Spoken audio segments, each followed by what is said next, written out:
is,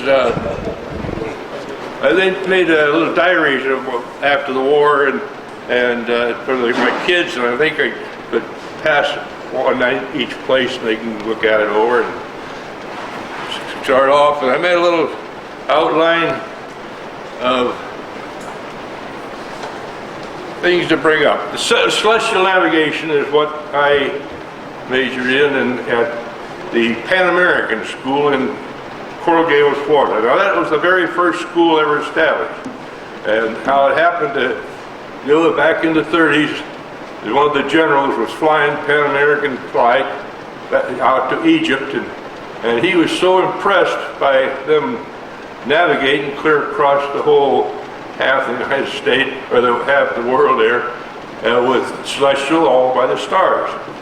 So he talked to them. He said, "Do you think you could ever teach some of our airmen this celestial?" Well, they felt yes, they could. Anyway, they negotiated and set up the school in the 30s. I think it was 36 or 37. So that was the very first school. All the other schools, I think it's about 7 or 8 of them came later. The Army established during the war. But that was, they just concentrated on celestial, mainly. Our entire thing was usually always at night.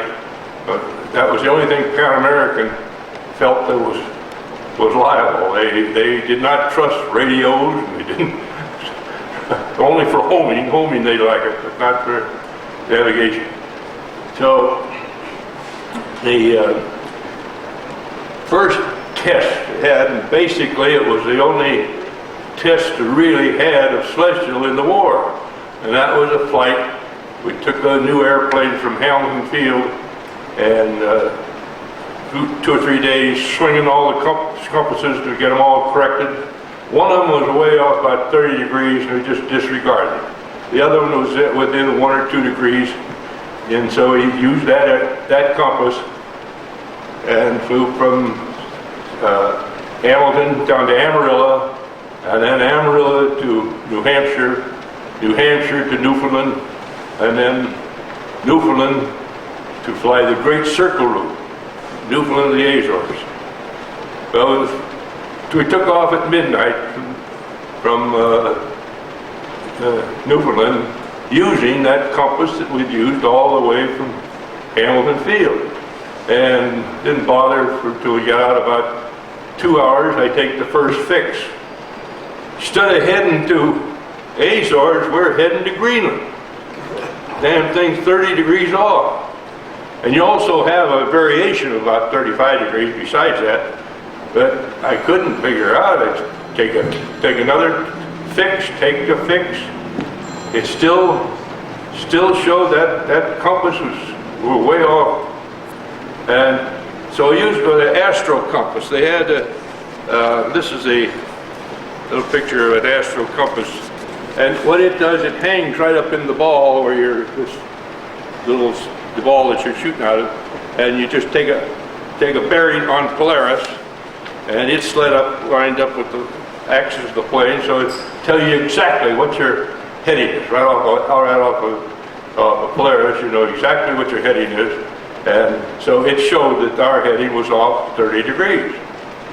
And now we're in a pitch black North Atlantic, no radio, there's no way you can contact anybody, any place.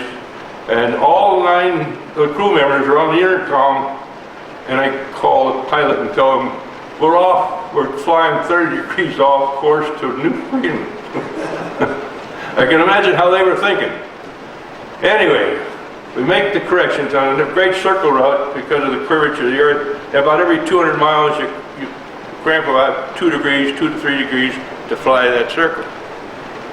And so we kept taking fixes, making corrections, taking fixes all night.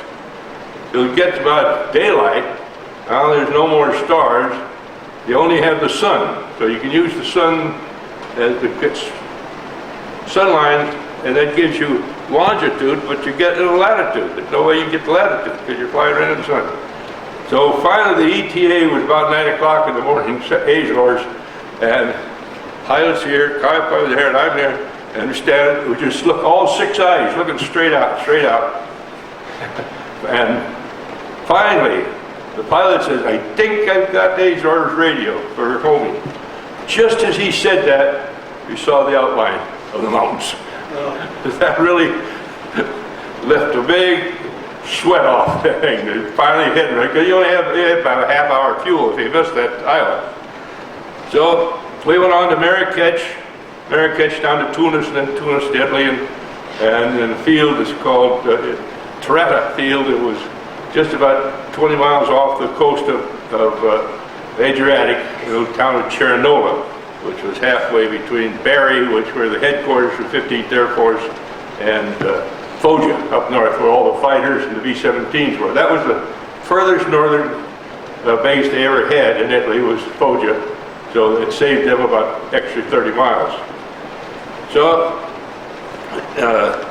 first mission was invasion of southern France, when Patton came in from Africa, Italy, and Corsica, mainly on the coast, France. And so Germans were shooting and running out. We were bombing the coastline forward, just south. And I sure pity some of those infantrymen in the boats down there, because some of these bombardiers dropped short early, and here's these bombs dropping all around those, dropping all around those landing barges. But I don't think any were hit. I didn't see any hit. It looked bad. Anyway, after that, they spent the next, at least our group, the next month doing nothing but hauling gasoline from our base to Lyon, France, for their Patton's tanks. And they carried 10 50-gallon drums, so it was 500 gallons of gas, and they spent 2,000 gallons delivering that 500 gallons to Lyon. And all these planes, 30 of them doing it for a month. Finally, then they said that during that time, while they were doing this, I never got to Lyon. They sent me down to Bari to the lead navigator school. So that was 15th headquarters. When we got back, the second mission is a raid on Ploesti. Ploesti was the most heavily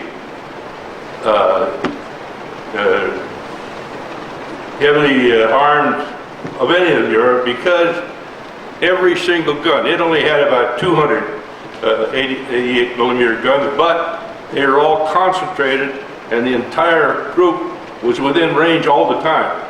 They take Vienna and Rome, or Vienna and the others, where they have maybe 300 guns, but you'd never be in range of over about 50 or 60 at one time. But over Ploesti, you're in range of all 200. From the IP, which is 30 miles, you look and you just see just one single black cloud. All you see is a black cloud. There's no holes, nothing, because it's at such a distance and it's concentrated. But you'd watch these 36 airplanes going through that cloud, and then you'd count them at the end, how many coming out. But our problem was, on that raid, the upper turret, my desk was right next to the upper turret and the engineer. And he's in the upper turret, and he asked me to fill his hose with oxygen. So I take the hose that's off the side of the ship, stick it in his tank to fill his tank. Then I go over to my desk, start writing time we were cut down, and he swung the turret around, and that jerked that out of the wall. So now all the action is running out of the main tank, and on that line was him and the co-pilot and the bombardier going over the target. They keep reading their oxygen gas going down, down, down, and just as soon as dropped the bombs, pilot just dived down to 13,000 because of the oxygen, and we came back alone. We really saved ourselves coming back alone from Ploesti, but those fighters never saw us. The fourth mission was the most outstanding one of all, because On that one, our tail gunner shot down 109, and the waist gunner had it credited with probable. And we were lucky to have this Tony Cartwright, little Englishman, who had already served a tour on the 5th Air Force in Pacific and had already credited with 6 zeros. He ended up getting 3 109s over in the tour. But what happened, we were bombing the underground oil storage on the banks of the Danube River, which is right about 6 miles southwest of Vienna. And we were in about 100 miles south of Vienna, before it fell to the target, we lost an engine, couldn't stay with the formation. Our group was at 23,000, we had to drop to 13,000, and it's at the bottom base of a Lake Balaton. There's a big lake there, so it was location was to identify easy. And all these Messerschmitts came in there, and we're all alone. But the pilot called the P-38s, and having been right at the south tip of the lake, he could get there exactly, right where we were at 13,000. And they either got the rest of them or chased them away. But we had no more attacks after the 38s got there. But they did, the one on the tail, the one that our tail gunner shot down, he also got all these shots into the right wing. 20 millimeter shells, we found out later, there were 20 of them, because the gas caught on fire. The fire was shooting out, streaming almost to the tail of the V-24 from the wing. And then that self-sealing of the tanks finally took over and cut off. Once it cut off the gas, it cut off the fire. So we always bombed downwind because it's the greater speed. So the formation was supposed to go up about 50 miles north of Lake Danube, and then go downwind, go south over the target. And so we're now here, this 100 miles south of the Danube, so I give a heading to the pilot to go 10 miles to the right of the target. And just as soon as you hit the Danube, turn left and go down the Danube. Well, the problem is we're going 90 degrees to the formations. And there's one group dropped their bombs here, and another one's dropping there, and we're right in between the two. And the German gunners are going crazy because we know that, because they were changing their thing to all the altitude to hit 13,000, and then all formation comes at 23. But we got so many holes in that plane, besides the P-38s, that we did dropped the bomb, we got on the target, dropped the bomb, got back, and they took them 2 months to get that plane ever running again. And there was a big hole, a 2-foot diameter on the side of the waist.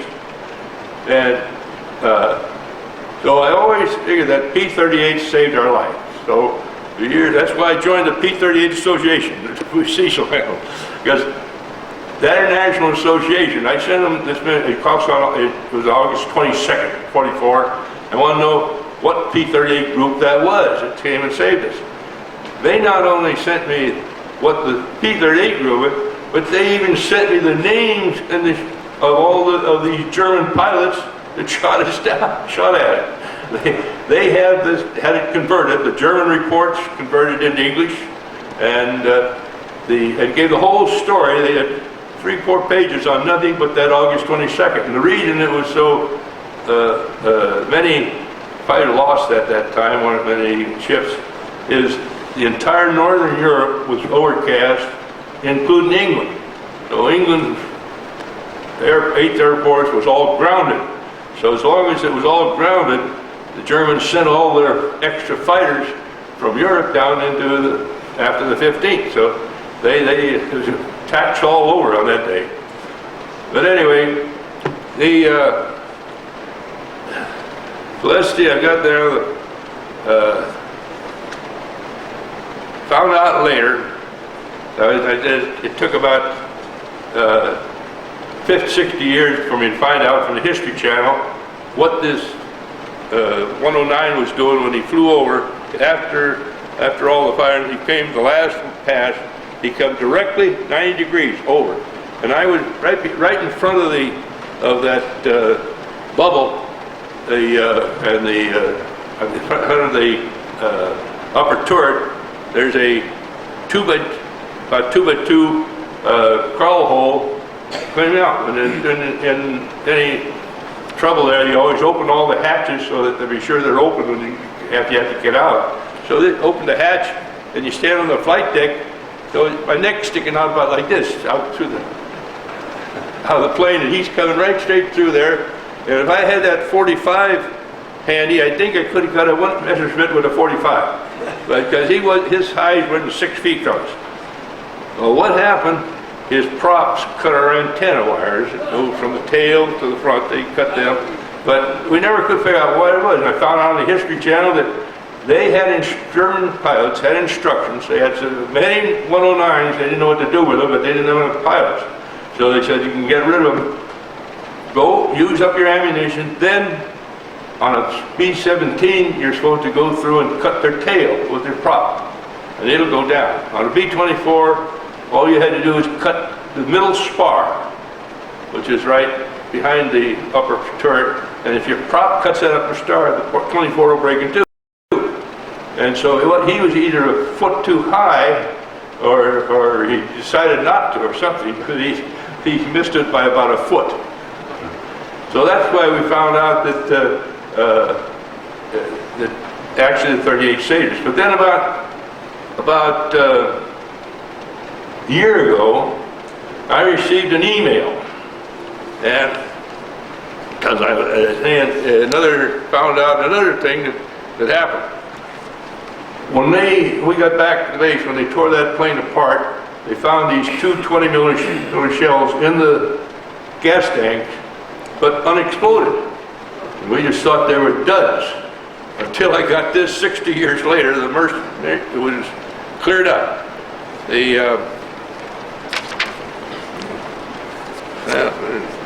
I'll tell you about it. I've got it written down. Anyway, it's in the book. Elmer Bettinger, the navigator in the 8th Air Force, who wrote the book called The Fall of the Fortresses. And he tells of going over Germany and getting all shot up with these fighters. And when they came back to the base, there was 11 20mm shells in their gas tanks. And they would send it to tear these little things apart, and found out that every one of them didn't have a detonator in there for the shell. It was lacking. One of them had a note, and the note said, "This is all it was written in Czech language, and it said, all that we can do for you now, but it's not a good idea to use Jewish slave labor."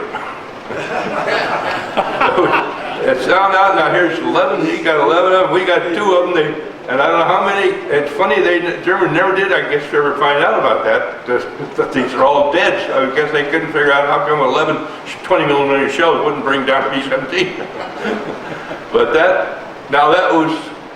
I had 2 people to say, we saved their lives, both that Jewish slave labor plus the P-38, so we had 2 of them did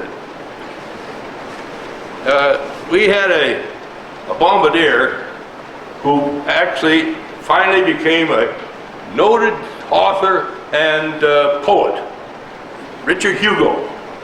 And he always claimed that he was the worst bombardier in the Air Force. He bragged about it. He couldn't hit nothing. He was real comical. But anyway, he wrote in part of one of his books here, he wrote a note on Catch-22, addendum to Catch-22. And this was a single ship mission. We went up in December 44 to Innsbruck.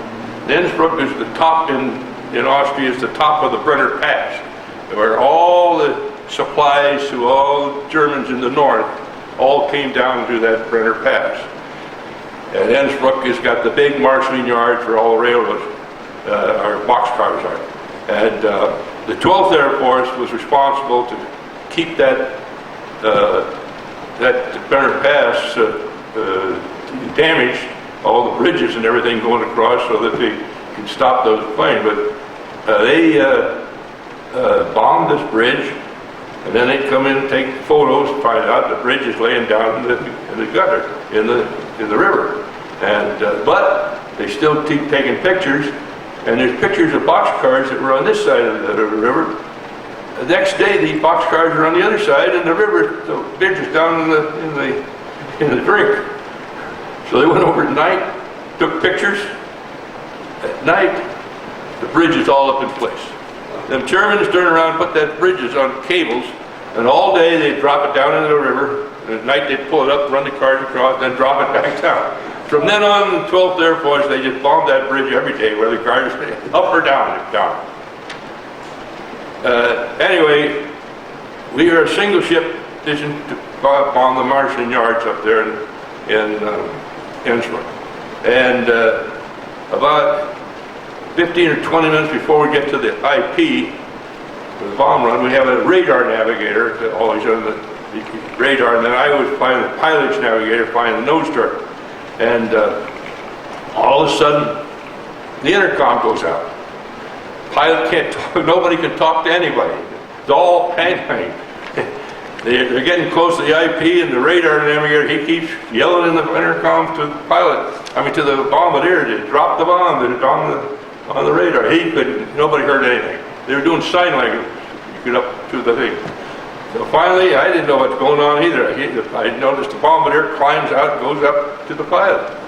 And then so I turn around, crawl out of those wheels, go up, find out what's going on.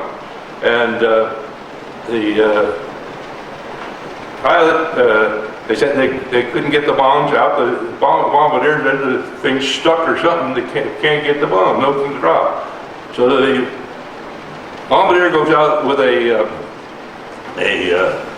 screwdriver, trying to get the bombs out. And right between the pilot and the co-pilot is this arm like a emergency brake handle that is salvo for either the pilot or the co-pilot can pull a salvo and get rid of all the bombs. So when I walk up, I see both of them. Both the pilot, they're both pulling on that, and nothing happened.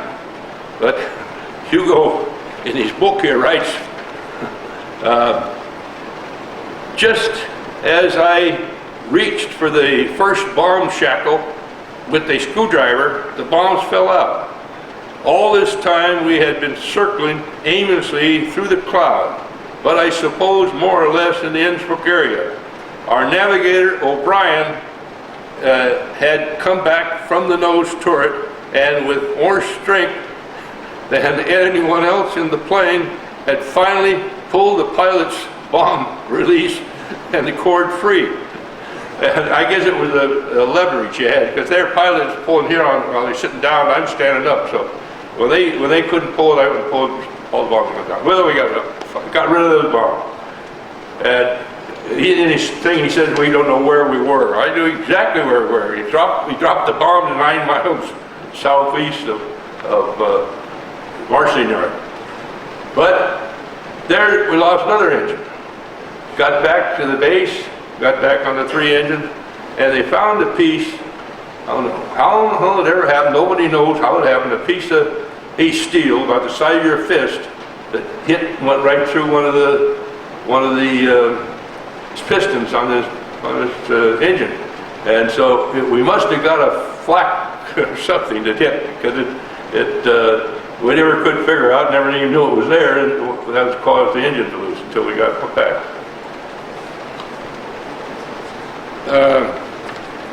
Here.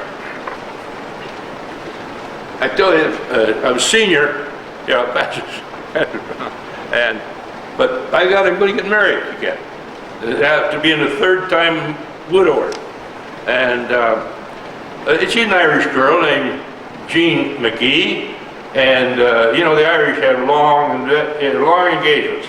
She said, give me absolute promise we're getting married on my 100th birthday.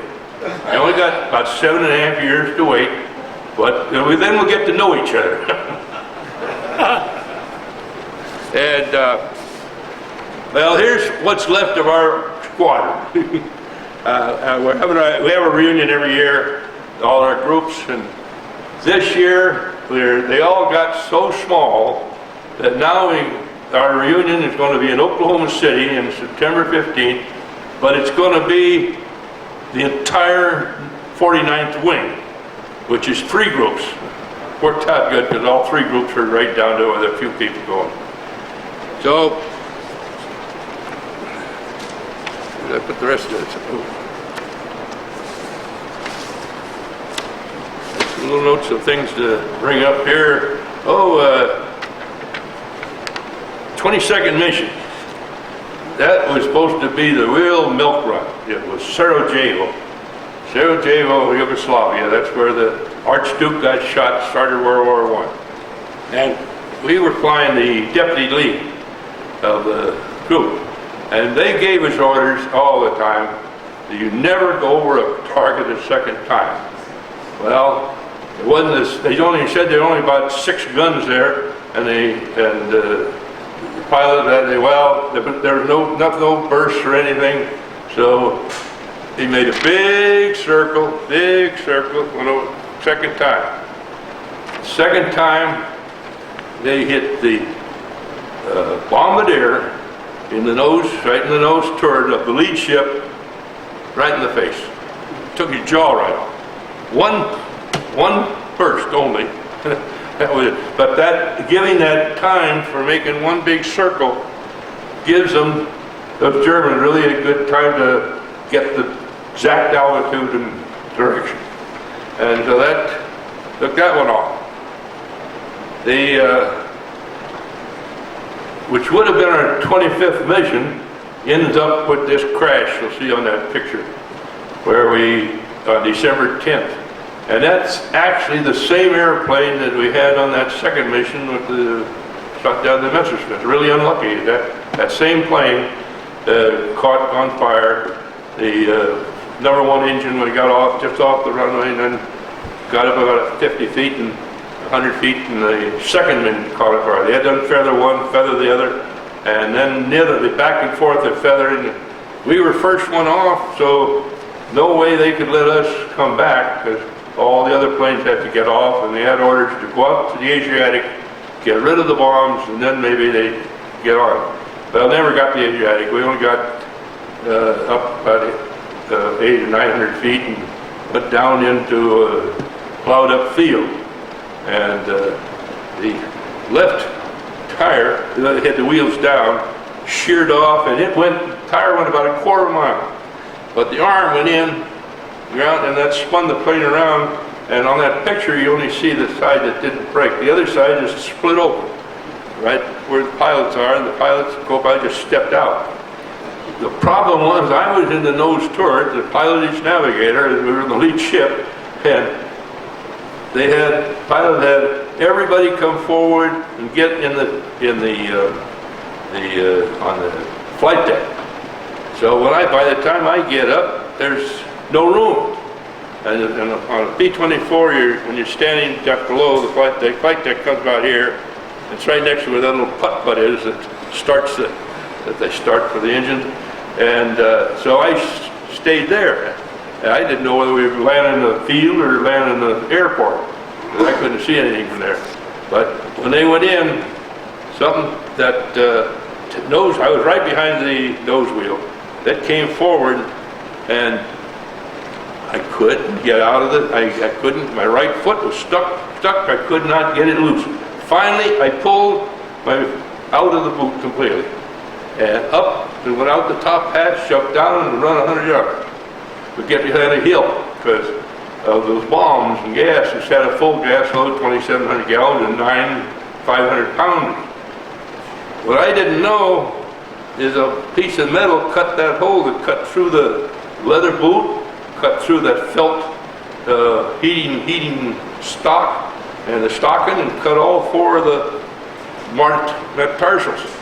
And that's what adrenaline does. I had no idea that it was even hurt till I looked at it. The minute I looked at it, it hurt like hell. But it didn't even dawn on me. I jumped from that thing on the ground.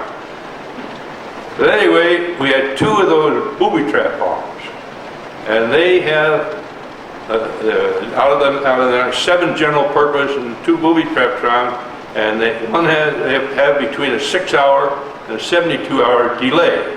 And what they're for is when they bomb the marshalling yards, they go down, bury themselves about 10 feet in the ground, and then for the next 3 days, one was going off on every hour, every half hour, a bomb was going off. So that was to try to keep the workers from going in and repairing those fields of those bombs.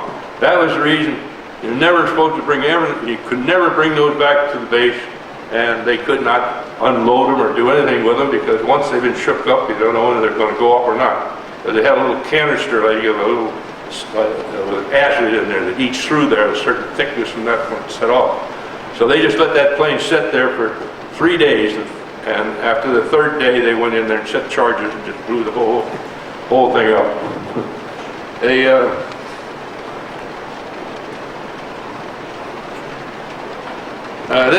This is one that was real serious when it happened, but real funny now. In the Air Force, there's so many groups that only once in a whole tour that one group gets to lead the entire Air Force, and it was our turn. And so we have the colonel as the pilot, and the major is the major group bombardier, and I'm flying the nose turret. And it's so important that I don't lead that nose turret, because we were coming up on Bucharest, which is a lot of flak there, and I got to take a pee so bad. I don't know what to do again. Anyway, I looked down on that nose turret, and the shaft goes straight down, but it looks like it was open. So I figured, I can't crawl back. You got to crawl way back to the bomb bay and go into the funnel. Now I can't do that with this Bucharest coming up. So I got there. So that's where I got relief. We get onto the target, and you know, the lead bombardier, he's leading the entire Air Force, and he wants his pictures because he's the first one to hit it, so they'll get his pictures of every one of his bombs will show the pictures. And all of a sudden he's on the intercom, he's going down, he's on the EP, he says, "My bomb sight is froze solid."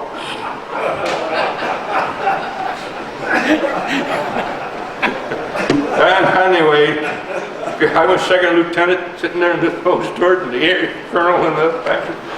Anyway, he has to lay on his back and watch the deputy lead drop the bombs on the toggle. They toggle, the lead bombardier never hits the target. Everybody drops on the lead ship, so they're watching his bombs. When his bombs go off, then they toggle theirs. Well, he has to hit short. He always aims maybe 500 yards short or so of the target. That's where he aims his bomb, because that little delay from the time the rest of the group, the other 30 or 35 airplanes drop there, there'd be a little delay, and then so they should be right on the target. And so here's the major has to lay down and watch. He's leading the Air Force, and you got to toggle. Well, it's the last mission. Got to do the last mission.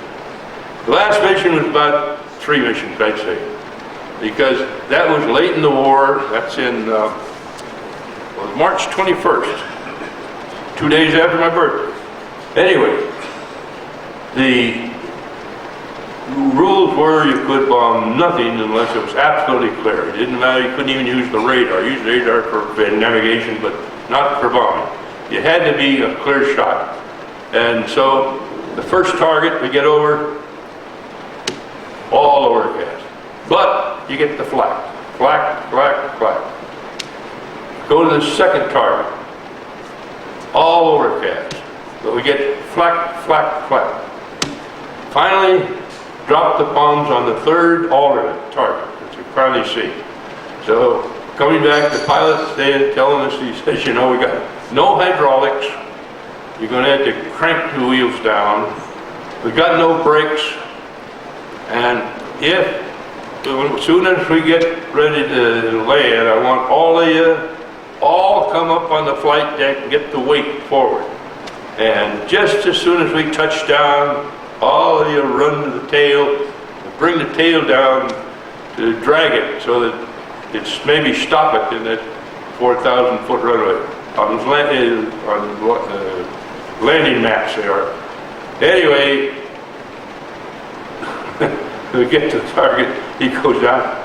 We use 1/2 the runway and end up in the ditch on the right. Both tires were flat. That flak that hit the tires and all over the plane would hit blew the tires. So we end up with flak on 3 targets.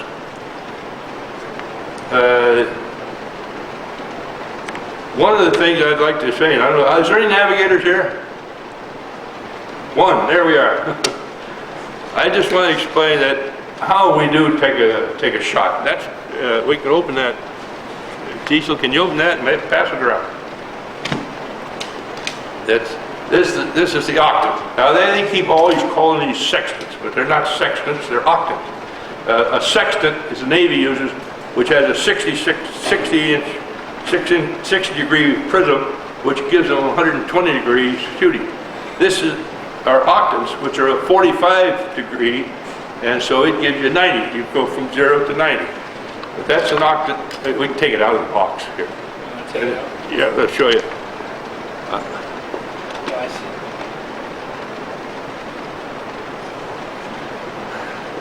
Yeah, here's how it goes this way, like that, see? And you got it, the thing on the side where you click. An airplane, B-24 anyway, always instructed, it really doesn't go straight. It goes kind of like this, and you got a little centrifugal force. And the centrifugal force throws your bubble all off. So you can't just take a shot. That's not it. You do it for about 30 seconds. And you're doing it, you shoot, click. And you're clicking, hitting a little mark on this little piece of wax paper. And it might be a...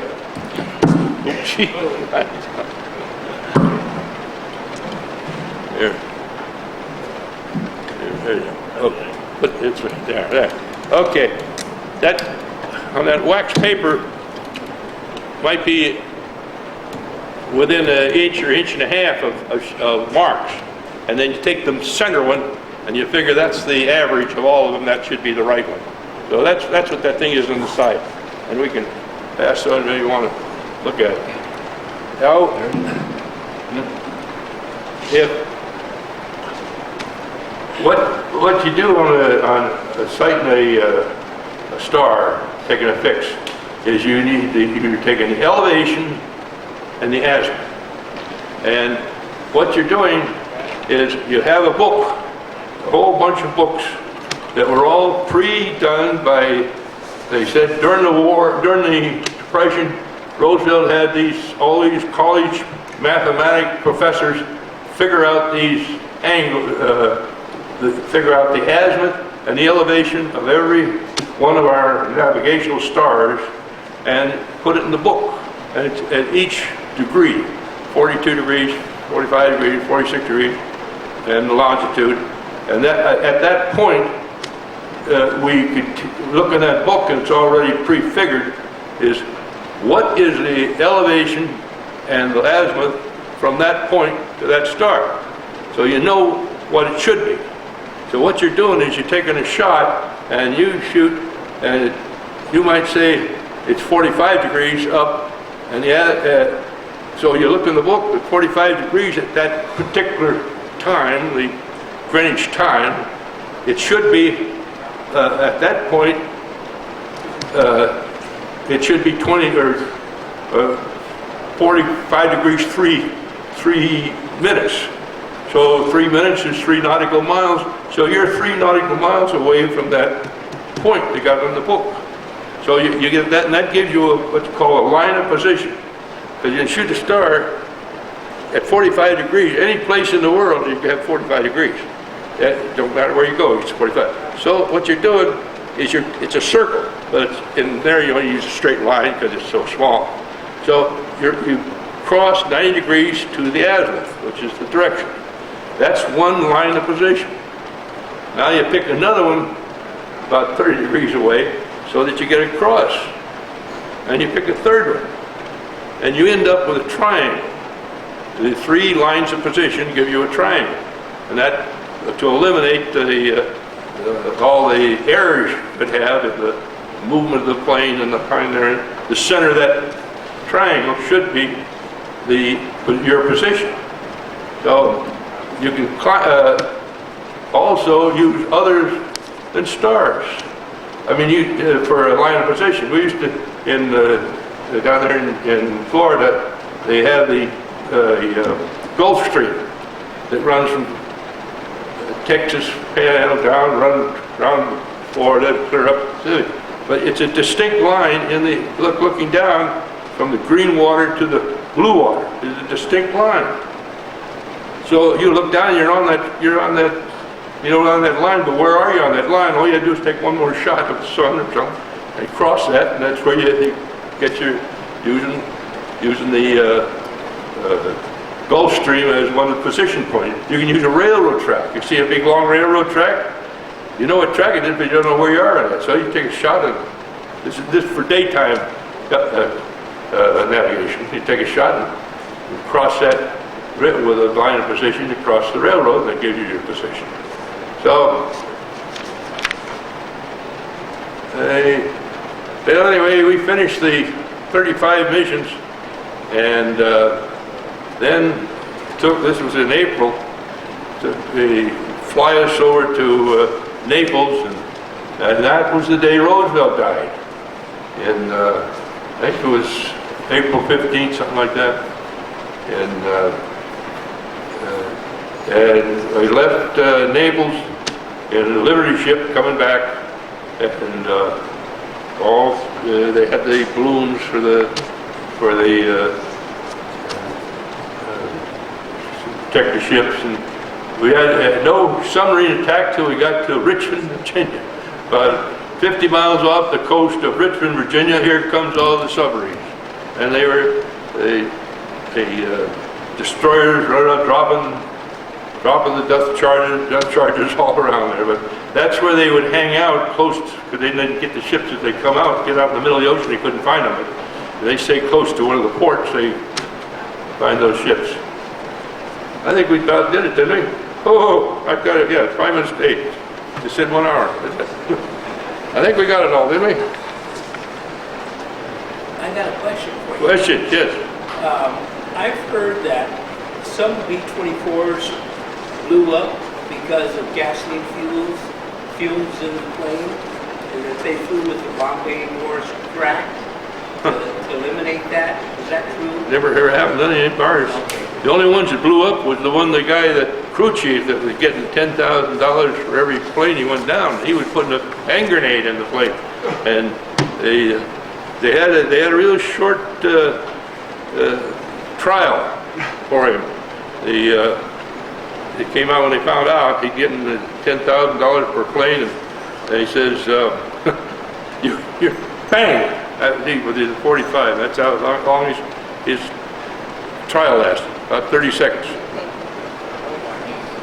But we had planes where they had a hung-up bomb that they should never come in with a hung-up bomb, even if they have to bail out.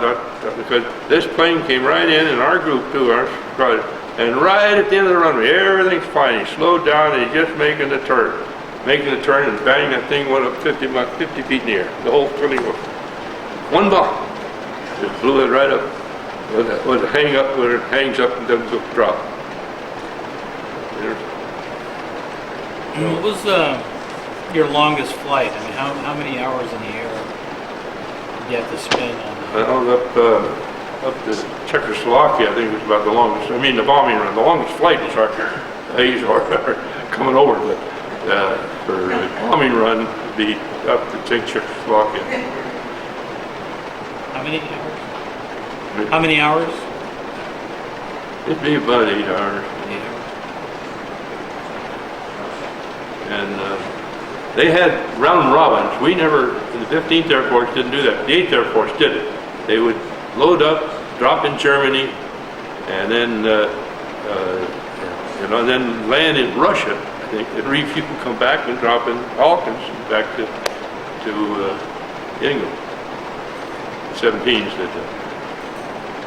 The 17s were just 10 miles an hour different than the 24s. They indicated 150, and B-24s always indicated 160. But they carried, the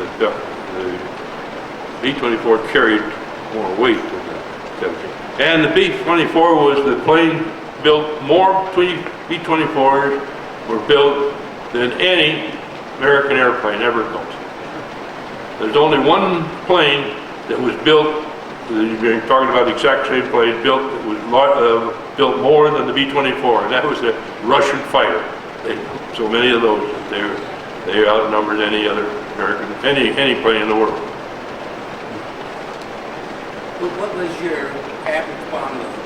Well, if we carried 1,000-pound bombs, it was always 5 of them. That'd be 5,000. But if it was for some reason, when it's 250-foot bombs, but most of them were all the general purpose 52, were always 9 of them. I don't know why they didn't carry 10 of those, but they never did. It was always 9.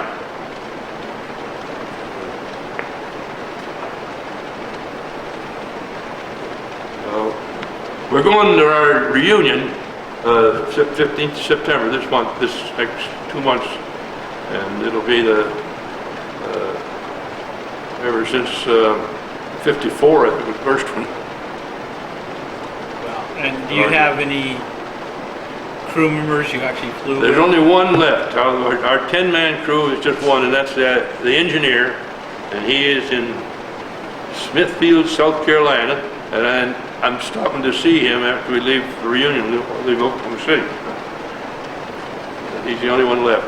This Hugo, I didn't find out about him, even though that he was author or anything, until after he was died. He died in 87.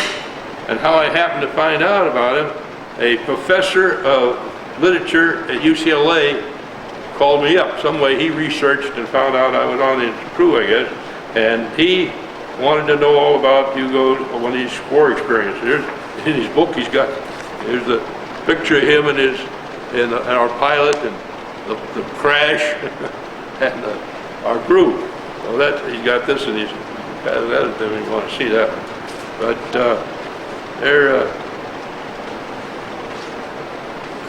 he ended up. He was only 19 when they were in the Bombardier.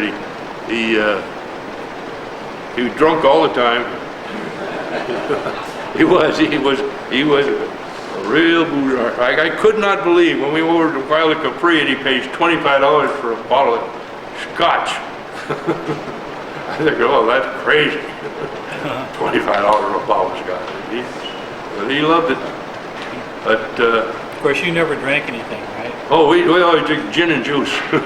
Gin and juice. You get a whole pitcher for a quarter. Oh, I'll tell you one thing about that picture of my son, the oldest son, and I went to PX there in Chernobyl and bought the largest pair of pants they had in the store, and took them to this tailor, and took my uniform, gave him my uniform, said, I want to match it, and he says, well, what size?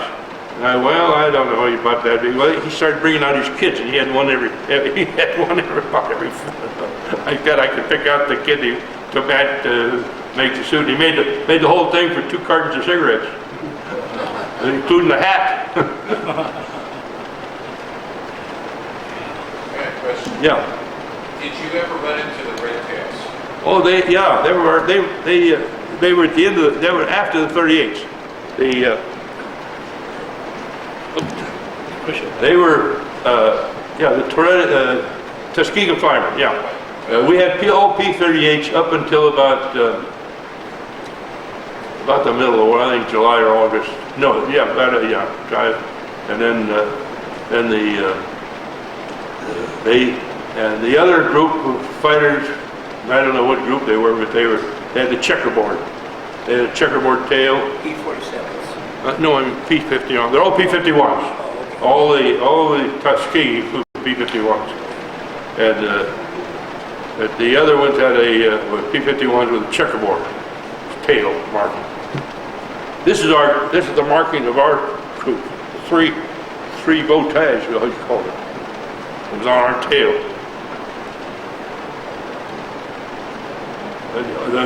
We used to really get a kick out of coming back from a mission. We'd turn on that fighter channel and listen to them Tuskegee Airmen back and forth.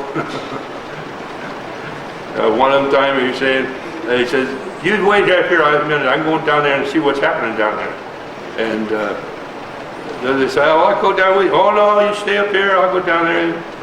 He thinks he sees a 109.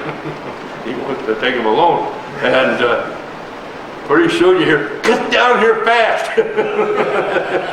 Come on down. He says, you trouble? Get down here fast. It's on the fighter channel. Hearing them talk back and forth. We switch off between them and Sax's Sally for entertainment. But I'm wondering if anybody here ever heard about Forrest going to heaven. Never heard it? Well, Forrest got up there and St. Peter said, you know, he said, we're getting such of a crowd up here now, but I'm starting to give a little test. And we've got some questions for you. Now, give us 2 days in the week to start with a T. And Forrest, he taught and taught. He says, today and tomorrow. He said, that. Got to accept it though, it fits though, wrong answer. Now, how many seconds in a year? And Forrest started. He says, 12. 12? How do you get 12 seconds in a year? Oh, he said, January 2nd, February 2nd, March 2nd. St. Peter shakes his head, says, wrong answer, but I got to accept it. He says, but now, nobody's got this yet. What's God's first name? Oh, he says, I learned that when I was 7 years old in Sunday school. His name is Andy. Andy? How do you get Andy? Oh, he said, in our old hymn we used to sing all the time. And he walks with me, and he talks to me, and he loves me. You couldn't beat Forrest Gump.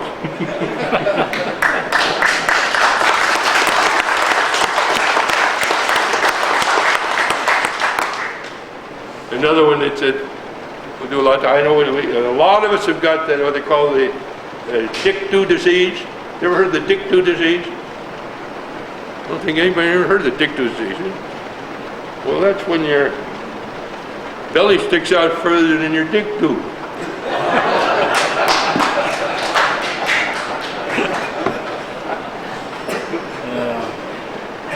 The hour's up. Okay. Where were you? 5 minutes late. Where were you when you heard the war was over? When the war was over, Where were you? I was laying brick.